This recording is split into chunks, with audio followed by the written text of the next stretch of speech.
guys, we are making we call Croquet Fromage in Mauritius. Cheesy and yummy. In a mixing bowl, add all-purpose flour, salt, baking powder. Give it a mix. 1 egg, ginger and garlic paste. Now give it a mix. Water, a little bit at a time, mix. And this is how the mixture looks like. It's not too thick and it's not too runny. It's in between. And now we're gonna set this on a side, cover for 10 minutes. Now my oil is preheating. I'm using a mozzarella cheese. So I'm just gonna grab a little portion, making sure the cheese stays inside the butter, gradually into the oil.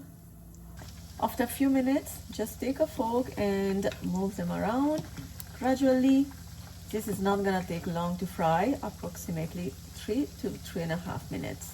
And our Mauritius croquet fromage is ready. Now remove. I like to remove with the slaughter spoon so I can drain the excess oil. And then on a plate with paper towel.